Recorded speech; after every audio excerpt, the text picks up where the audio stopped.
All right, I am live with Robert Waters. Sorry, I go mess up the Waters. That's all Robert right. Waters. Hello, hello.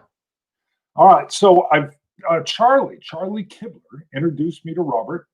We're going to talk about a lot of things, but one of the things we're definitely going to spend some time on is Avalon Hill. And Robert was in charge of like producing and getting everything lined out with several issues of the General, which is the in-house magazine that Avalon Hill had for decades and decades. So we're going to get into that too. But Robert's also a writer and is current where he's at currently and working with a lot of computer tech stuff.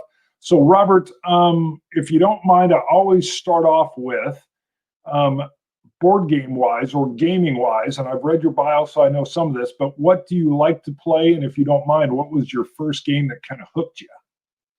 Well, the first game that hooked me was actually a role-playing game. Actually, I got into gaming in general by playing D&D, Dungeons and Dragons, Star Frontiers. I think is another one of the games that company did. I can't even remember the damn company now.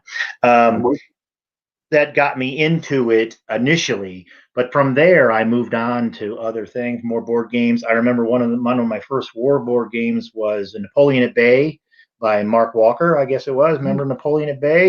Yeah. Napoleon at Bay was a good one. It's an old Avalon Hill game, and not only was it not only an enjoyable and fun game, but it also had this massive history of the operations, Napoleon's operations prior to his his capture and sent to.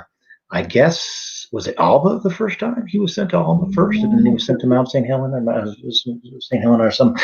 But anyway, those are really really good a game. I really enjoyed that one, and from there I just kind of steamrolled. I just played and played and played all the time. So, and I had guys that I played with in where I lived that were big in the miniature games too. So I got really heavy into the miniature game side of things, and we used to play a lot of BattleTech and things of that nature.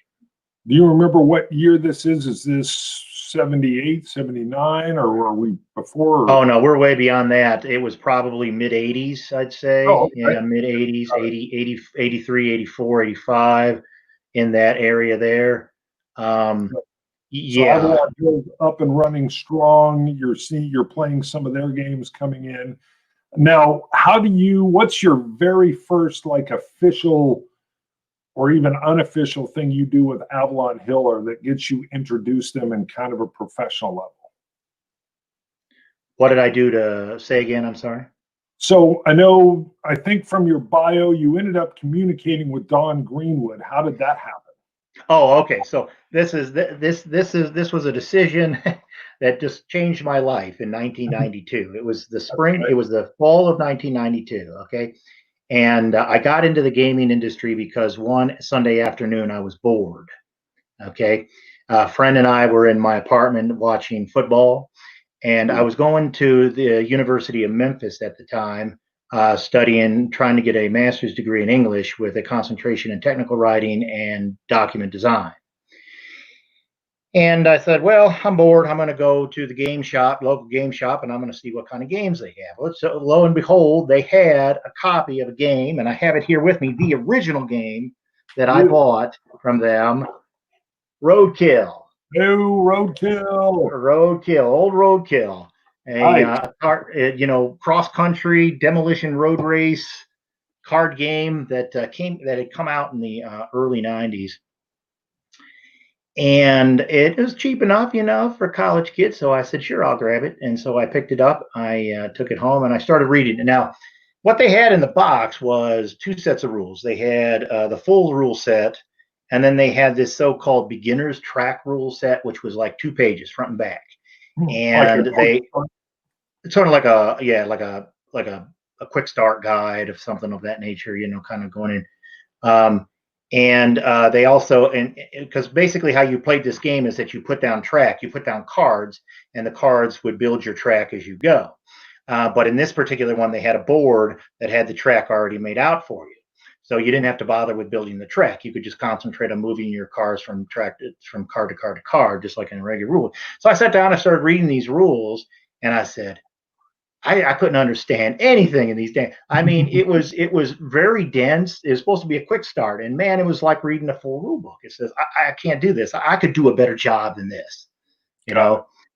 So what I did is I made a photocopy of the rules, and I started just editing them from beginning to end. Just went through there, did edits, did notes, took notes.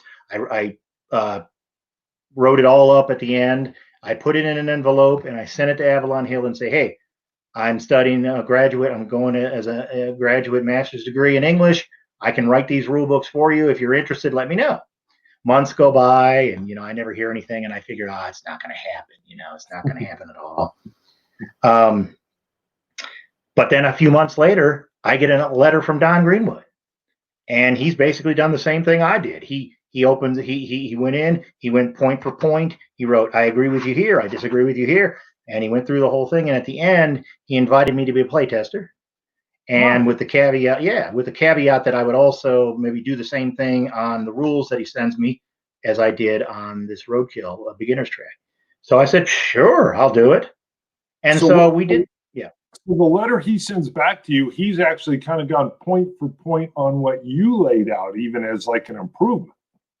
Exactly. And he agreed with some of the things that I said. He said, you're absolutely right here. We screwed up here. We messed up here. And there were some things that he didn't agree with me on. He thought, no, that's not right. This is what we meant. We meant exactly what we said. He basically went through and assessed my assessment, sent it back to me, and then invited me to be a playtester. So I said, sure, let's do it.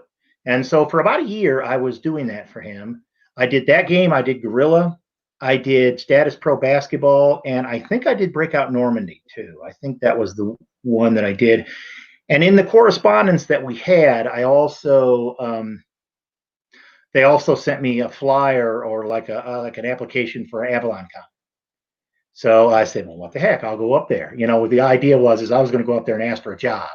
I said, where were you living at the time? I was in Memphis. I was in a little apartment right next to Memphis State University. And so, I caught a plane and went up there. And I went up, and at that time, it was at the Hunt Valley Marriott in Hunt Valley. It was Avalon Con then. It was run by Avalon Hill. Yeah. So I met with Don and I asked him for a job. I said, do you have a job? Maybe, how do I get in the business? And he said he didn't have one, of course. He wasn't going to give me something on the spot, but he said, go talk to the Dots, So the Dots were there. They were working the shop downstairs in the place. And I talked to the son, Jack Dot, and he was pretty receptive. He was pretty kind. He was pretty decent with me. And he said that he'll send me a rule book. You do what you've been doing, and you give me a price. And months went by, and I never heard from him again. And I thought, this is not going to happen now. But then I wrote him another letter, and I said, hey, you were supposed to send me a rule book, So he did, and he sent me We the People, which was interesting because We the People was already out, so there was nothing I could do to change that rule set or do anything to impact it. So so I sent it to him, and then a couple months later, Don sends me a letter saying that we need a managing editor for the General. And we're looking for a designer too. Would you be interested in come up to interview with either of those positions? So that's how I got in. I went up there. I drove up there. I met with him. I was with him all day. I was with the Dots all day. And at the end of the day, they gave me the job. They offered the managing editor job of the General, and that's how I got in. And ever since, I've been in the gaming industry ever since. So it's quite really amazing, really. That's very cool. To back up one step, when they were sending you the playtest copies, was it literally a box copy, a rough thing of the game and with like rules, or how was that laid out? Were you playing it and then working on the rule sets when you were, doing the same tricking out things, or how was that going when you were just playing this? He would send me a playtest kit like he would send anybody a playtest kit, any of his regular tests. It was basically in a regular box like you might get from like Amazon, with a book in it or something like that. With it depended upon how far it was in the process. Some like for for Gorilla, for example, they had already the cards kind of already ready to go. I mean, they weren't playtest cards; they were sort of ready. So he sent me that, but he sent me like like just a regular computer printout copy of the rules, and then he sent me the cards and he sent me the rules, in that way. Now for Breakout Normandy, it was a lot more. It was a lot more basic. It was a lot more primitive. It was actually just a sketched map. It wasn't like a printout out map. It was the counters were all just used counters. It was probably an older copy, test copy that he had lying around, and he had done that. And then he'd also, and then as before, just basically a printout of the rules. So I would just write on those rule pages. I just write, edit, revise things, move things around, with pencil and pen. And then anything that I thought was obscure that needed to be written down, I would then write it out and assign like numbers or letters to the points in the things, so that when he looks at it, he can say, okay, number one, here's number one in the rules. Number two, here's number two in the rules. Tried to lay it out so that, he could see what I was talking about. And so it was all different levels of completion depending upon how far they were in the process. Interesting. A Breakout Normandy was his design as well. Yeah, and that one was one that I had a real rush job on. I had only like maybe 3 weeks to read it, to write it in, and to send it in. I don't know how much impact I actually had on that one, but I know that the Gorilla and Breakout and Status Pro Basketball, and there was one other, and I'm trying to remember. I think it might have been Maharaja, but then that might have actually occurred when I was actually hired there. I know for a fact that I looked through Maharaja, but that might have been a little bit later on in the process. So. Got it. All right. So then walking in, you get the job and you just pack up and drive up, and you've got to. I mean, do they tell you, hey, are you finding your own apartment, or are they even giving you any help with, hey, over here's good, or how's that work? Well, yeah, the way they did it is they didn't help me find an apartment. When I went up there for the interview and they gave me the job, I stayed actually 2 days. So I was there the next day, and I went and found an apartment that day. And then I met with them just briefly at the very end of that day, and then actually in the next morning. So I actually stayed 2 full days, and then I drove back. But then, yeah, about a month and a half, 2 months later, I actually packed everything up in a U-Haul and just hauled right up the street and went there. So I'd had the apartment already set up before I even came back. So, but the good news is that they agreed, and I thought that was very nice of them. They agreed to pay all of my traveling expenses. So I just gave an invoice to the Dots, and they paid it off. So that was very nice. So that was very helpful. Tell me if you can remember. So which building are you in, and what is day one like? If you can remember. Yeah, well, at that time, I suppose you could say that Avalon Hill was in transition. I guess you could say might have been the kindest thing to say about them at that time. Their research and development studio was out in a like a little shop out in Glenarm, Maryland. I think it was called. That's what we called it. We called it the Glenarm shop. Basically, they had all of the R&D guys out there. They had Don out there. They had Rex Martin. They had Bob McNamara, Charlie Kibler. They had Craig Taylor. They had them all. By the time I got there, Don was the only one left in that building. Really? So it was he and I. So for like 3 or 4 months when I first started there, he and I were the only ones in that building. They had moved everyone up to the office on what was the name of that street that they were on? Is it Hartford? Hartford Road. Yeah, Hartford. Yeah, okay. Yeah, up at the main office. That's where everything was. All of the new stuff and everything like that. So they had moved everything up there, but Don had basically stayed out there at Glenarm. So he and I were out there by ourselves. It was lonely, but it was actually an enjoyable ride because it was through the countryside. It was not hard to get to. It was nice in that case, but it was actually very isolated. And a lot of times I had to wind up going up to the office because most of the people I worked with were up in the office. So I'd spend days up at the office anyway. So, So I'd come down there, maybe stay a couple days at Glenarm during the week, and the rest of the dang week I'd be up at the main office.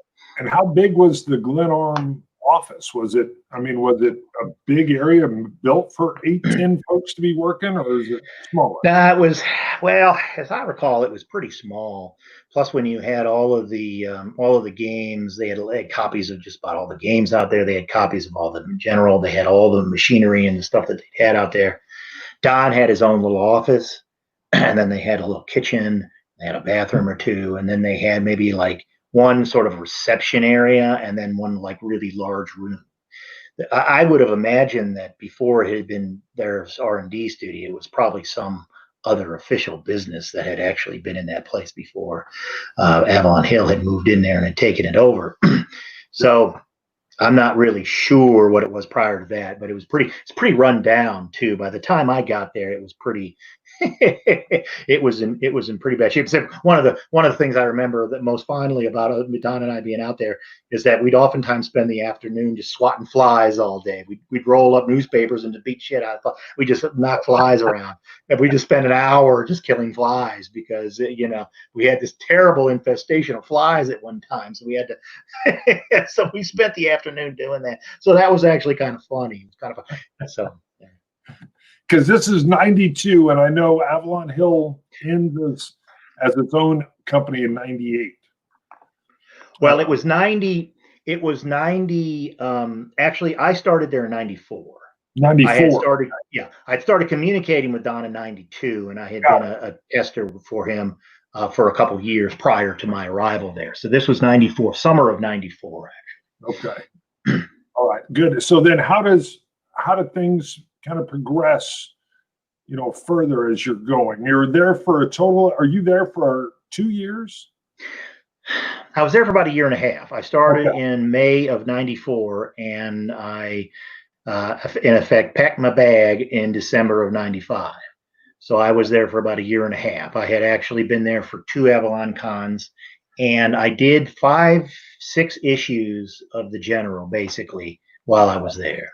Yes, we will get to those. We will start rolling through it. You jump right in on the General where you issue 29, number 3, which is 29-3. Right. And did you start, so after you got there, was this pretty much you started right in on all the design or prep work? Or I guess explain to me what you do with the General when you're running. Well, when I got there, I had replaced Don Hawthorne. Don Hawthorne was the editor of the magazine for 4 or 5 issues prior to my arrival.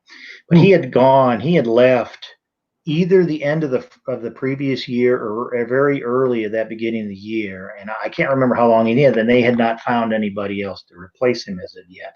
So they had fallen behind a little bit in there. So Don started that issue, because as well as I do that he's the big breakout Normandy man. I mean, that's his baby. So he started that issue, but about 3 days upon my arrival, he handed it over to me and said, "Finish it." So he had already had most of the breakout Normandy content in there. I had to put in the rest of the content.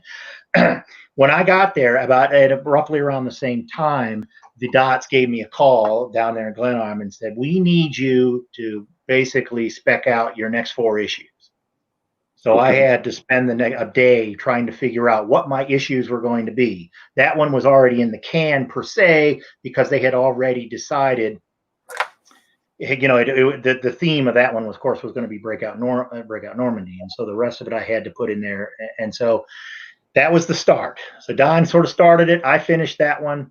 And then I had 5 other issues that I did pretty exclusively. And then Mr. Stewart, the fellow that took over for me, took over for technically my last issue. Yeah, it is. There it is, Gorilla. Yeah, I remember those cards well. Yeah, you've got the cards for Gorilla in there, which was one of the playtest copies you had. So that's interesting.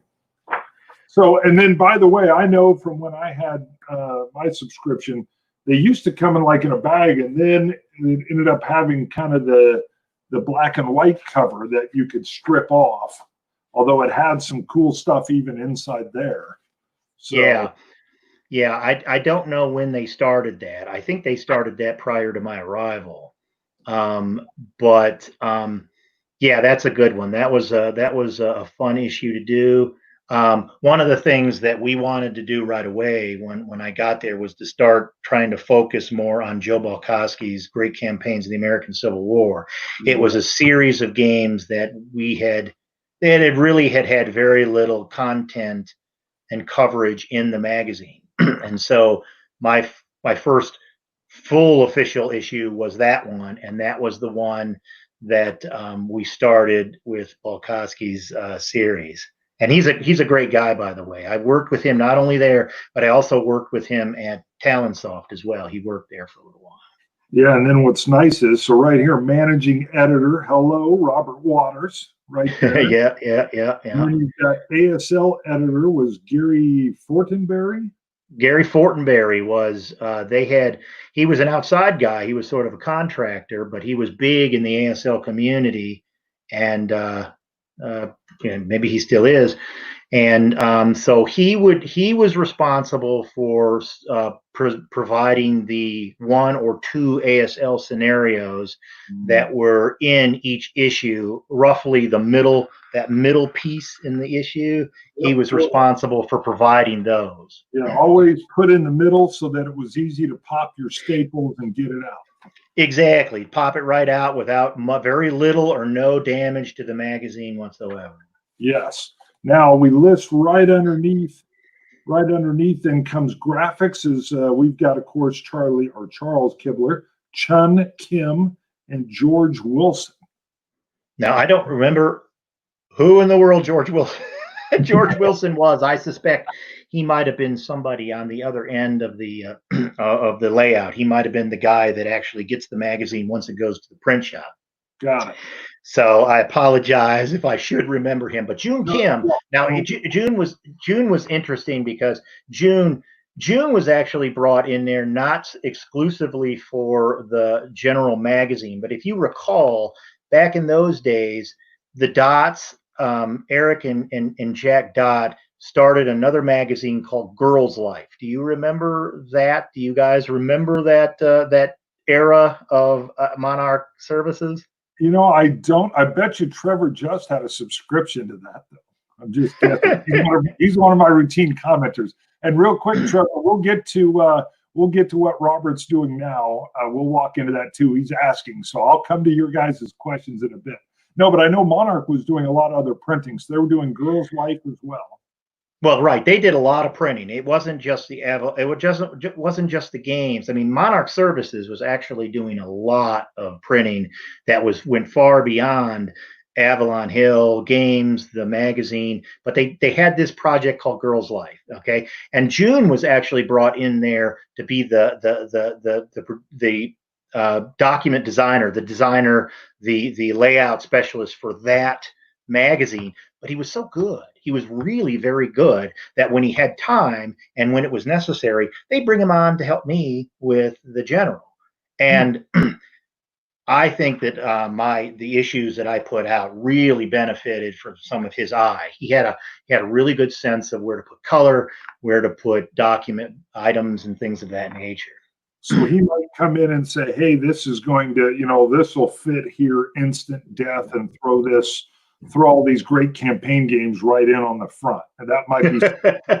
Well, I don't know if he made those decisions, doubtful, but he would go through there and say, oh, this needs a little color here, or this needs a little color here. He was also really good at picking fonts for for headers, for banners, for the beginning of articles. He was actually quite excellent in type and putting things behind. He did some of that as well. So wherever it was necessary, June would come in. Charlie would do a lot of that too. Now we should not minimize Mr. Kibler's efforts. I would sit with him for hours and hours in his cave. He had this great office. It was like this cave that was basically cut right out of the rock up there at the Hartford Road. The main office, And he would sit back there, and it was perfect. It was quiet. He'd have his music running, and we'd sit there for hours and do usually the initial layout of everything, and then they'd hand it over to June, and June would do like a final passover to make sure everything really jived as well as it could. Very nice. Now, of course, cover art is Keith Rocco, which is just he did the actual game cover art, right? Keith Rocco did all of the art for at least most of the art for the covers for all of Joe Balkowski's great campaigns of the American Civil War. They were fantastic. They were really lively and vibrant, and they really brought the series alive. Yeah, very much so. Yep. Mm-hmm. I mean, and you could tell it was pulled right from the history. Let's see. We've got now general subscriptions. I'm sure you weren't dealing, but maybe you were. Kathleen Grazer. Yeah, that was on the other side. That was the more of the Monarch Services side of it. They would there were folk that were involved in this magazine that I rarely, if ever actually got in contact with, because they did a lot of the business side of it, So, but there were a lot of good folk in that building. I really liked a number of the ladies over there. Yep. All right, just checking. Yeah, you're listed as the primary editor there as well. So that is, I mean, just again, looking at that and just seeing how that lays down, see if there's anybody else. Cover art was George Parrish, who did this gorgeous. Yeah, that's a really fantastic art. And in fact, it looks better, to be honest with you, on the cover there than it actually looks on the box. I don't know. It must have been just the way they did the colors and the way that they have the general banner, the title up on the thing, but everything blends really well. That was one of the best covers that I think that we had for one of the issues that I did while I was there. Definitely. I mean, that sun setting in the background and how it shades them forward. I mean, exactly. It's just beautiful. I mean, it's funny. I was pulling these out, just getting ready for you, and immediately I was struck and stopped and was like, "Oh yeah, look at and that's gorgeous." And yeah, right, it just looks wonderful. Well, one of the things that I wanted to do here, I'll give you a little bit of inside information, and it's probably not that much of a secret. The reality of the situation was when I got in there is the general was really hemorrhaging cash at that time. Part of it was because that unfortunately Avalon Hill had allowed the subscriptions, basically allowed the release dates to kind of fall behind so much that it just stands to reason if you can't rely on a release date, then you're not going to resubscribe. That was part of it, but it was also just that the industry at that time, wargaming and things were just on a decline. Computer games were rising, it was on a decline. And so one of the things I wanted to do when I got in there is try to make the issues as graphic as possible, as colorful as possible. A little bit of the process. They used to have it was roughly around 64 pages per issue. And they would have what they called signatures. They were like page signatures. They had like 8 pages, and each big page had like 8 pages on a page. And 3 to 4 to 5 of those would be called color signatures. They could be full color, and the rest of them were black and white. Now, one of the things I asked the dots to do right away, and they allow me to, is to increase the number of color signatures that were allowed per issue. Where they were doing maybe 3 to 4, I asked them to bump it up to 5 and 6, so that we could have as much color as possible. And they were willing to do it because, fortunately, unfortunately, depending upon your bent, they were covering more of the computer games in the issues. Every issue while I was there had to have some computer game content in there in some capacity or another. Okay. And in order to cover those as well as possible, it demanded color. So I was putting out issues sometimes with 5 color signatures, 6 color signatures. So you're talking about 5 times 8. That's a lot of color. To try to really make things pop, to make things look good. I mean, right there, you've got up front, and you can just see the color that you probably, not only the cards, but even the logo has a little pop to it. Yeah, exactly. Now, once I got a little bit too high in the signatures, like 6, they say, "Okay, guy, you got to back off a little bit because you're costing a little too much money." But the goal is to try to make it stand out on the shelves, try to make it pop, try to make it colorful as best as possible. So that's what one of my goals was when I got there. Of course, some of the mandates handed down was I had to cover computer games, and I also had to have a lot of color ads. Yeah, So there's Flight Commander 2 with a lot of color shots from the screen. exactly, and that was our standard. That was what we wanted to do, and I wanted to try to do that as much as I possibly could to put as much color in there so that it would be colorful, be fun, it'd be interesting to look at and to enjoy. So. But like you said, even the ads, I mean, see if you guys, that's even with Hitler at the table there. I don't know if you can see it. But I Oh, mean, my new boots. That was a very controversial ad, I have to tell you. Um, because obviously the subject matter is pretty controversial. You have Hitler in that picture, and you have what was von Stauffenberg, the guy that was trying to assassinate him, that's and what I figured. He looks like he's putting the case under the table. exactly.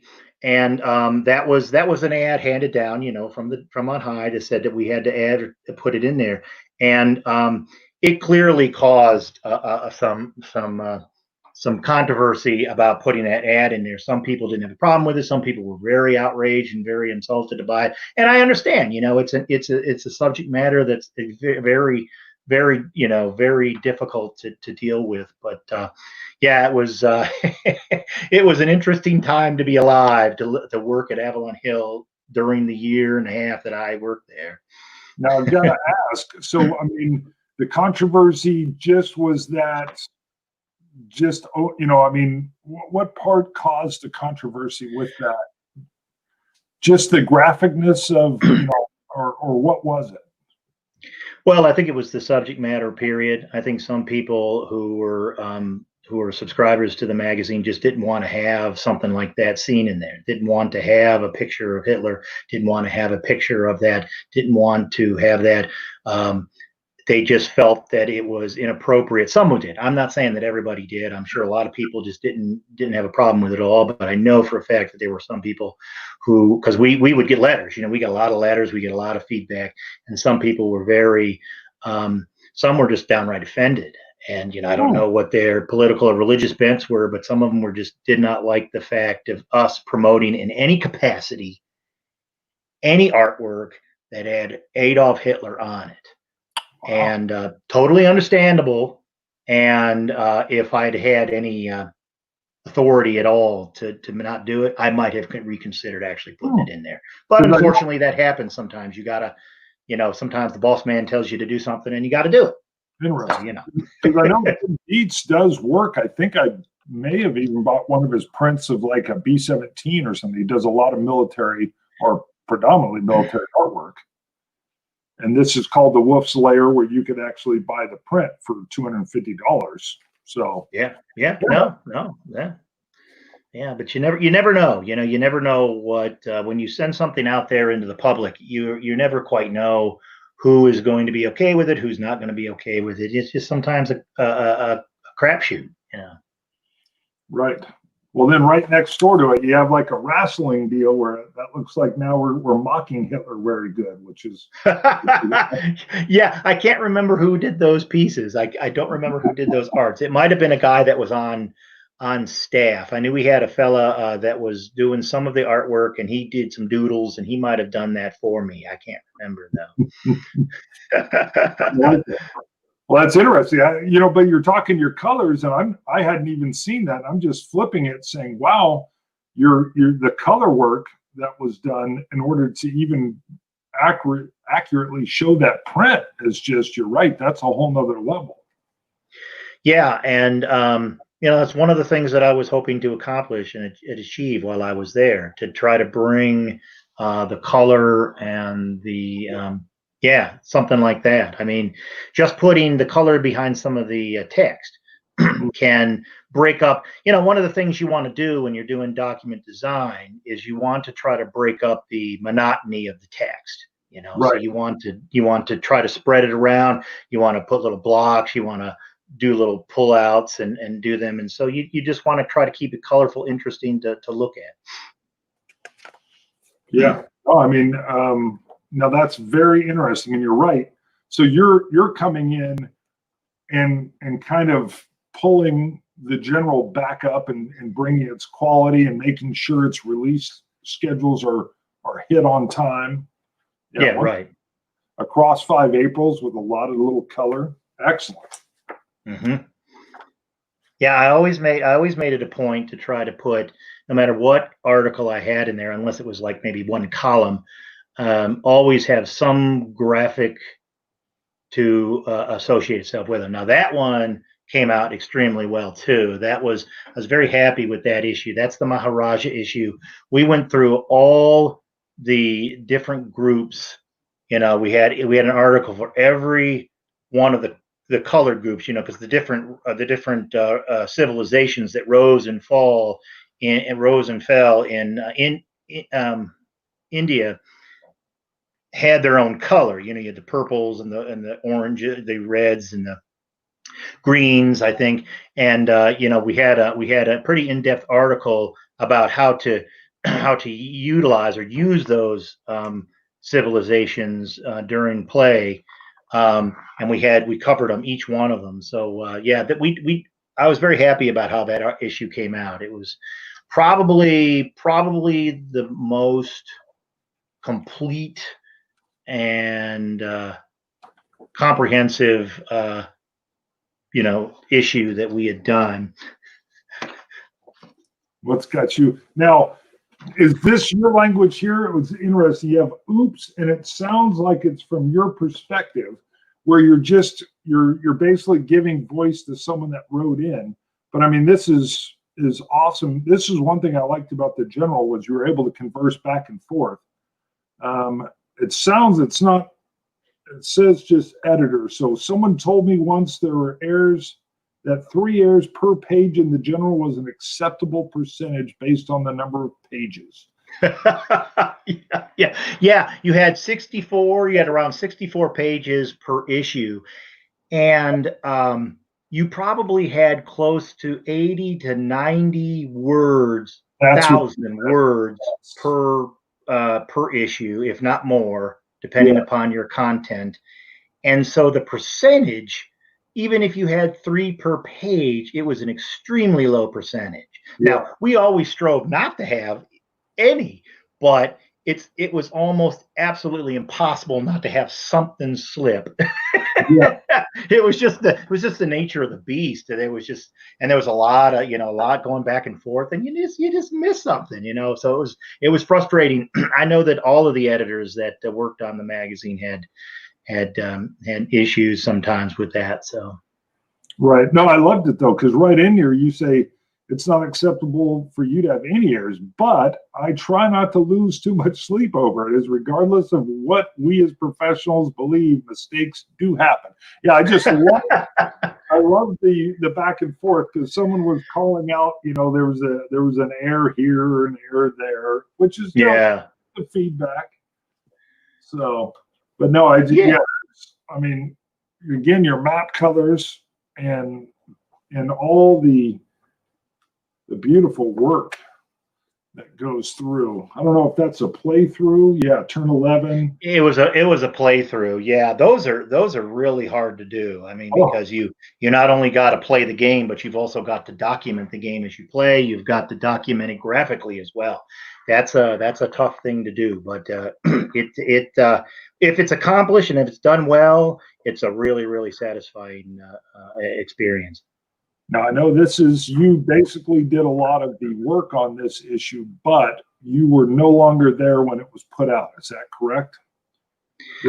Yeah, a lot of times, yeah. Usually what it was is you'd have, while you were completing one issue, you'd be working on another issue, and you'd have maybe 1 or 2 issues pretty much spec'd out ahead of time, because of the way that, we wanted to get back on schedule. We wanted to, get the magazine out on a timely basis. And so in order to do that properly, you had to have a couple issues in the can. Now, that one was Stewart's first issue, but it had, quite a bit of what I had already spec'd out and laid out for him. He just carried it and finished it to completion.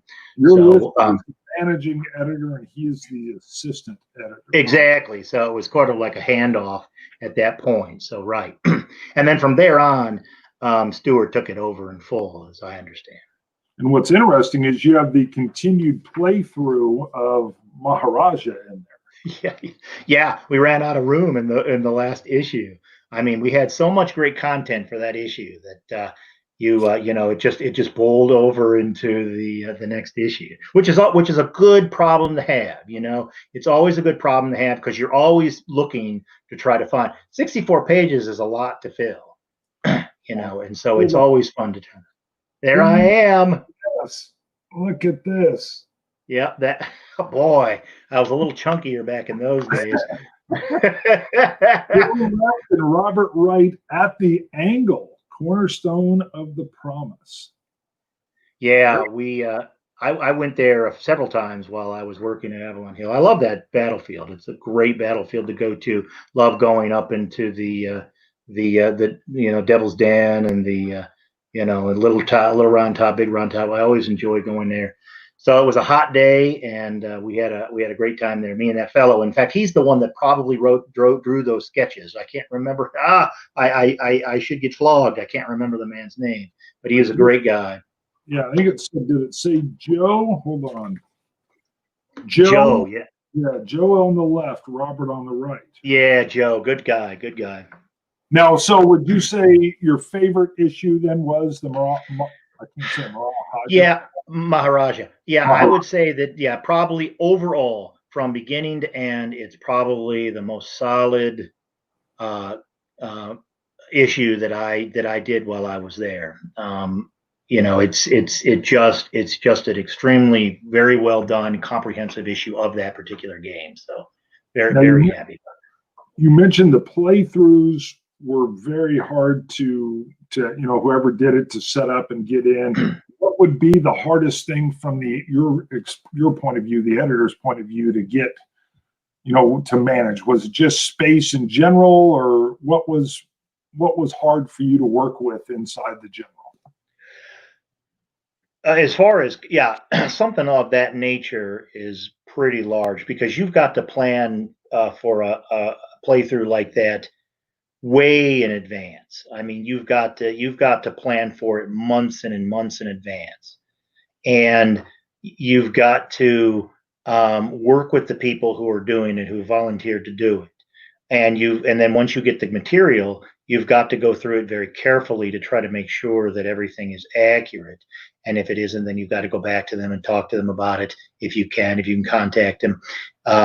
You've got to make sure that because they send you, they might make a photocopy of like the map, okay, and then they will write in the pieces.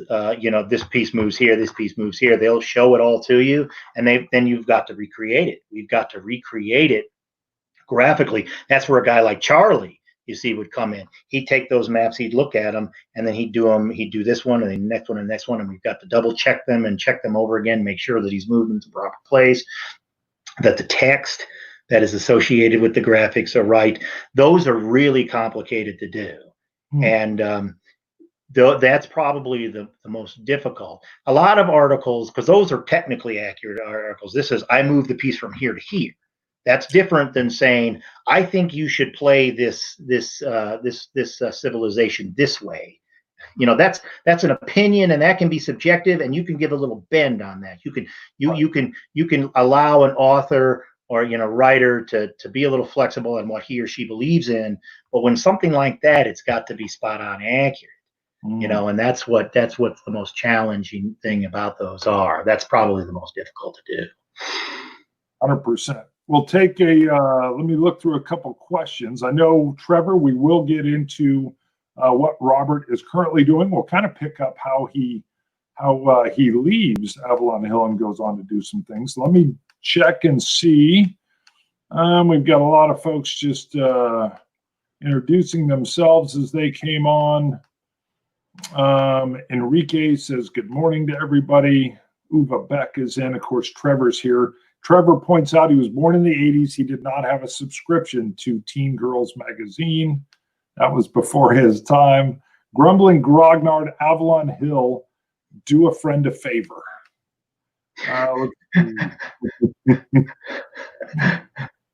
And then Super Basic just wants to make a Riot dice game with City Streets as maps. Gonna get it out quick. I think that demographic is gonna fade quick. So let's pop into. So you're there about a year and a half, and then you leave. And where do you go?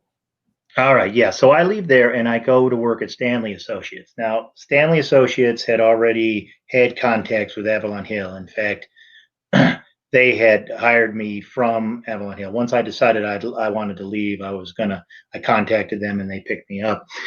Stanley Associates was a government contractor in Alexandria, Virginia. Primarily, their job was doing software for the government, and they had a lot of military software contracts, military contracts.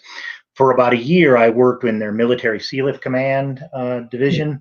They were doing software for that branch of the Navy, and but they also had a computer games division. And so after I worked about a year or so in the MSC, I went over and started working for them over there. Now they were doing games. They were wrapping up their game for Wooden Ships and Iron Men for Avalon Hill, the computer game. And then I also helped them with Semper Fi, which was a Marine Corps, I think it was tactical level Marine Corps game for Interactive Magic. So that was another computer game company around at that time. So I did some work with them. I also did some contract work on the side. I worked with, because by that time, Craig Taylor had also left Avalon Hill, and he was working for Interactive Magic, and he kind of hired me because he was a producer there. He had hired me to do some work on a game they were redoing. We were sort of revamping Harpoon 98, I think is what it was. And so I did some work on their manuals for that. And then on the side after that, I was working there, and then I started working for Talonsoft. And I was working on the side with Talonsoft, working on some of their manuals with Charlie Kibler. I worked on the Shiloh manual. I worked on the Waterloo manual for their computer games that they were doing there. And then about a year or so later, I got picked up at Talonsoft, and I was working at Talonsoft again. I was working with the old guys from Avalon Hill. It was Charlie, and it was Bob McNamara, and it was Steve Langme, the artist who had been at Avalon Hill for a while. They were there, so I came on board there, and we finally picked up Kurt Miller too. Kurt Miller, artist who used to be at Avalon Hill, who now is a cover artist for Baen Books, science fiction, military science fiction, my science fiction publisher, and worked there for about 3 years. And then and that company was actually run by Jim Rose, who had been head of research and development at Avalon Hill while I was there. But he had actually left a little while before I did to start Talonsoft. And then from Talonsoft, I went to work for Breakaway Games. I started working for Breakaway Games in 2000. Now, me, Charlie Kibler, Bob McNamara, Steve Langme, and a fellow named Tim Kipp, we all left Talonsoft at the same time. At the time, we were called the Fab Five. We were called because we all left, and so all five of us left. So we all left, and we all went to work for Breakaway Games, and I've been there ever since. None of the other crew is there, but I have been with Breakaway Games now since 2000. And they do computer games. They did games with Sid Meier. They would work with Sid Meier some. They did a expansion for Civilization 3. We did that for Sid Meier. We worked on Sid Meier Antietam. We did their South Mountain expansion for that game.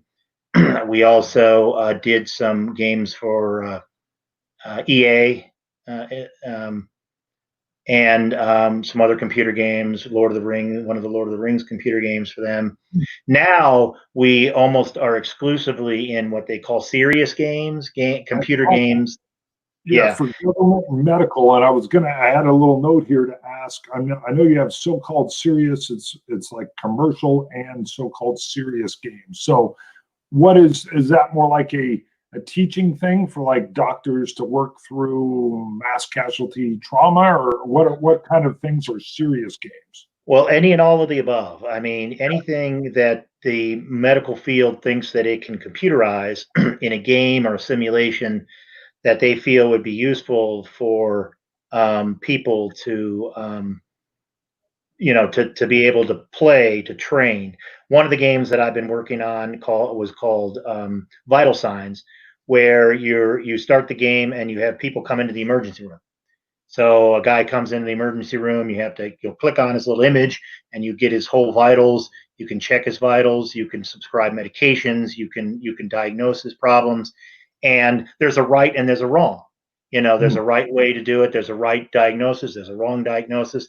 And so what we do is we work with medical specialists, SME, subject matter experts in the medical field, nurses, doctors, whatever you have, and we set up these games so that they can go through. So they give us the material, we put it into a computer game format, and you have a shift. So like in this game, Vital Signs, you work as an ER doctor for like a 4-hour shift or an 8-hour shift or however long, and you have to deal with the patients that come in. Sometimes their condition will improve and you can release them. Sometimes it'll get worse and you have to send them in the hospital. Sometimes they'll die on you.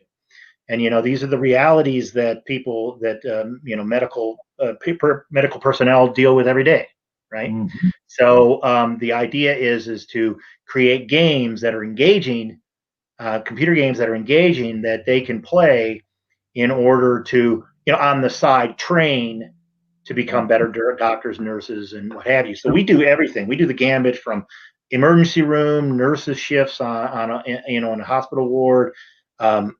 Doctors, we did a dental game where you did dental implant training. That was that is not if you ever have to see the videos of a dental implant, you will never not brush your teeth ever again. You just never want to go through that hell that you see in those things. Flossing 3 times a day. Flossing 3 times a day, brushing your teeth 5 times a day, just to never have to deal with a dental implant.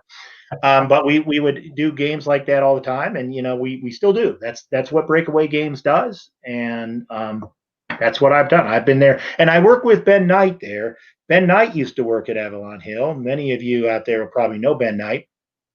He did several games. He did like Monsters Ravage America. He did London's Burning, that solo, two player and solo solitaire, bombing of Britain game. He did several other products there, and he was there while I was there. Mark Simonich, that Charlie Kibler mentioned, he was there while I was there.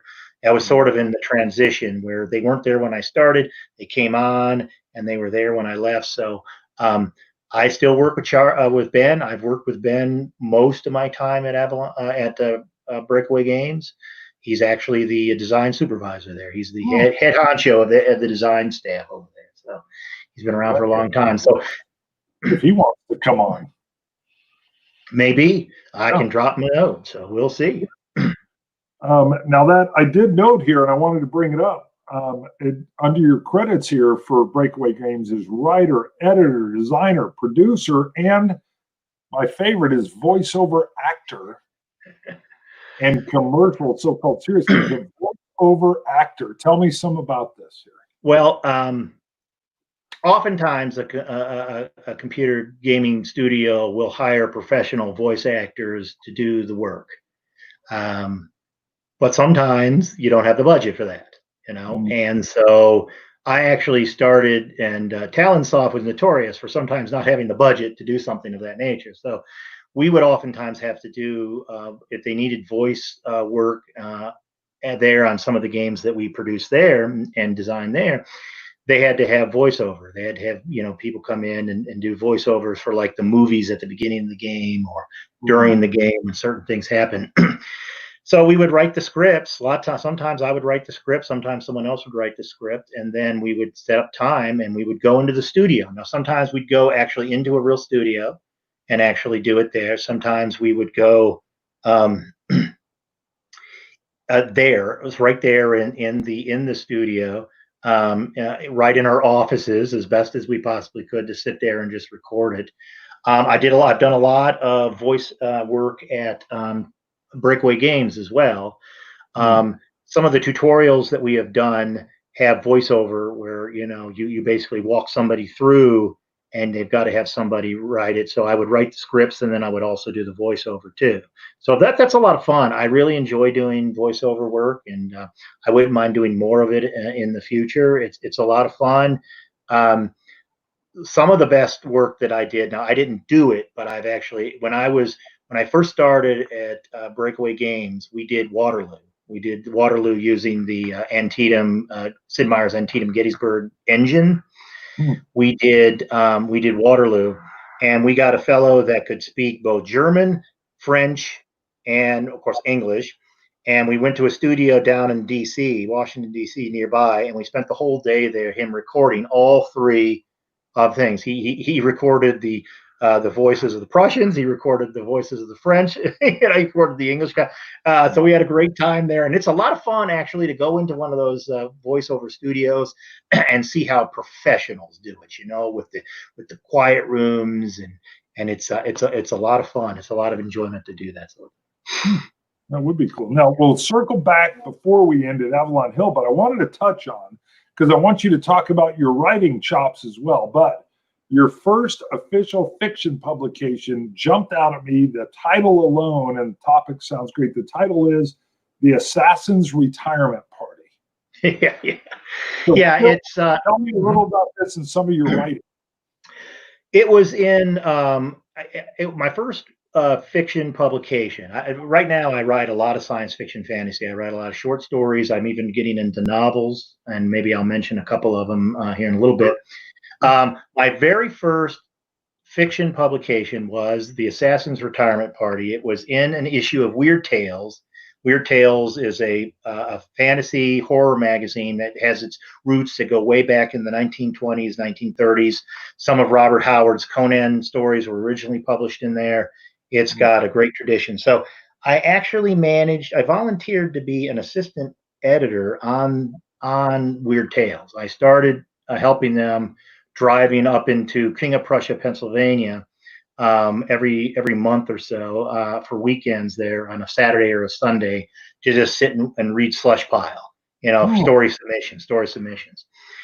So I would write stories and I'd submit them and they'd reject them. I'd submit and they reject them. I was working there and they still rejected them. But eventually I struck upon an idea and a story that they liked, and they bought the story. It was my first story, is The Assassin's Retirement Party. It's about an old assassin and in a fantasy city, kind of in the tradition of Fafhrd and the Grey Mouser series by Fritz Leiber, if you're familiar with that sword and sorcery series. It's his last day of the job. He goes on this simple, easy milk run early evening. He figures he's going to be one and done, out real quick. And then he's going to go to his party because his guild is throwing him a party. So he's going to go there and he's going to have a great time. But things spiral out of control. This supposed milk run becomes this chase through the city until he gets to a position where his life is put on in danger. And he's old now, so he doesn't have the chops that he used to have, and so he does. I won't spoil the story, but basically it all works out. But it's one of those situations where you figure you've got it's going to be an easy day, and then it turns out to be this chaotic mess at the end. So it was a lot of fun, and it was a good one. So yeah. Now, I love it. You said you had a comment I loved. So part of your job was to read the submissions in what was called the slush pile. So all the writers that have written in, there's a huge pile. Obviously, you've got to churn through it. So you're picking it up and you're hoping that it grabs you right away, or could it just be, hey, this is horrible, gone, right? Well, how it works is basically they would get submissions in, they'd advertise, if you want to submit a story to the magazines, print it up, follow these printing and formatting rules, submit it, and back in those days, you didn't have electronic submission. So, or it was on the very, very early cusp of electronic submission. And the fellas that I work with, George Sithers and some of the other guys, they weren't doing electronic submissions. They were old school. You submitted, in the mail. So by the time I got there, we'd have a stack of like maybe 2 feet high of these submissions. And one of my responsibilities as an assistant editor there, very much like being a managing editor of the General, because we would get article submissions into the General as well. People wanted to submit articles about games, and I would have to sit and read those and accept or reject those as well. And the same principle applied at Weird Tales. I would just sit down one morning. I'd get my cup of coffee. I'd get a cup of coffee there at their little office, and I'd sit down and I'd read. And I'd read a couple pages, and if it didn't grab me, I'd set it aside. And I'd get another one, and I'd read it, and it didn't grab me, I'd set it aside. And I did that all day. And with the hope that maybe, a few of them would, be interesting, would pique your interest, and you would set those aside in another pile. And by the end of the day, maybe you'd have 2 or 3 to submit to the editors who would make the final decision, because I wasn't high enough in the food chain to make the final decision. But it was invaluable training as an author. That's what I was going to say. Yeah, for a writer, you got to see how you better grab somebody's imagination. You also see, it's also easier for you as a writer to see mistakes in other people's work than you see in your own, which is what reading a slush pile will give you. So you look at this, you read through the slush pile and you say, oh, I made that mistake, and I can see now why it's a mistake. I won't do it again. And you go through it over and over and over again. So I tell you, the 6 years, roughly 5-6 years that I was assistant editor at Weird Tales was a huge boost in my ability as my writer and anybody who wants to write, if you have an opportunity to read slush pile like that, I absolutely recommend it. Interesting. That's great. Well, coming back, we'll touch on Avalon Hill. So you're there as things are going kind of south. And you mentioned how several people started to leave. Was the writing kind of on the wall that things were coming to an end, or was it just another opportunity, a better opportunity came along, so you left? Or both? A little of both, I think it was. Sure.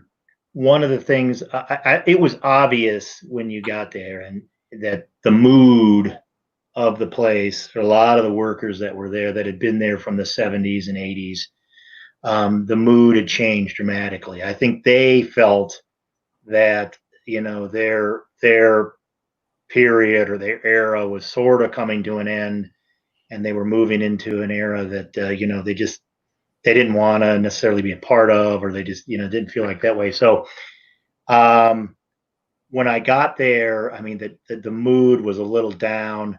It got better as it went along. As the magazine came out and everything, and they got other folk. You got Ben Knight in, you got Mark Simonich in. We had a bit of a change in the guard going on, and things happening. But what was happening, what decision I made is when I started looking at it, and I started realizing that the company was admittedly allowing the magazine to slip again. I mean, the schedule was allowing it to slip again. And at that time, I was realizing they're really putting a lot of effort in their computer games and the development of that. So I really wanted to focus on that. So I asked them, I said, could I change my focus maybe over to here, and I'll help you on this end? And they said, nope, you got to do such and such. You got to do, the magazine. So we want you to do the magazine. At that time, then I decided that it was probably best for me to go. And so I contacted, Stanley Associates and made an agreement to go with them.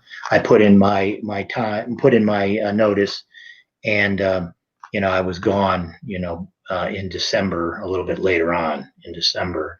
So it was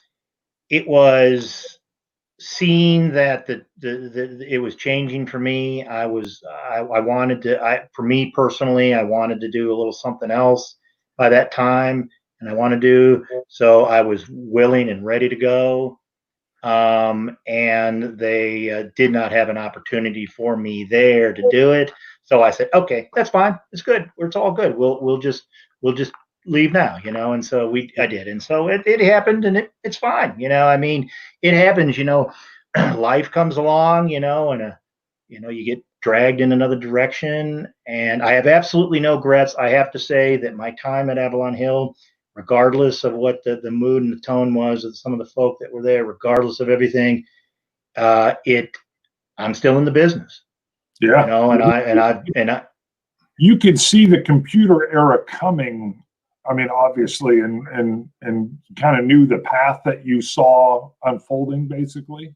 Exactly, and it just felt to me like, and they just at that time they were dedicating almost all their stuff on computer games, very little on board games, some on board games. They never got away from it 100%. That would have been, I think, foolish on their part as well. So they never got away from it, but you could tell that they were really transitioning in another direction, and so I wanted to go in that direction, so I did. So we took it. I left, and there it was. And they brought on Stuart, and Stuart was great, and and then a few years later they sold to Hasbro. So yeah, Sure. the writing was on the wall, but I really loved my time there. It really it made me a better writer. I don't think there's any doubt about that. It helped me learn how to be a more entertaining writer than I could have been able to do had I just stuck with tech writing and document design. So I have absolutely no regrets whatsoever. It was a good time. Beautiful, beautiful. Well, thank you, Robert. We're at a hour and 5 minutes. So anything else you want to add in, or any other endeavors that I didn't bring up that you wanted to talk about? No, I think we covered it pretty darn well. I mean, we have a great. I mean, I still play a lot of the old Avalon Hill games. Yeah, there it is, Maharaja. Yep, great job on that. Wonderful work. Hours and hours of pleasure just reading the General magazine. Well, thank you very much. Hang on the line a little bit. I'm going to go ahead and turn us off the live stream. Thanks for all the viewers that have tuned in and those that are going to. Thank you, guys. Thank you for coming by. I appreciate it. Thank you, guys. I'm going to end her now. We'll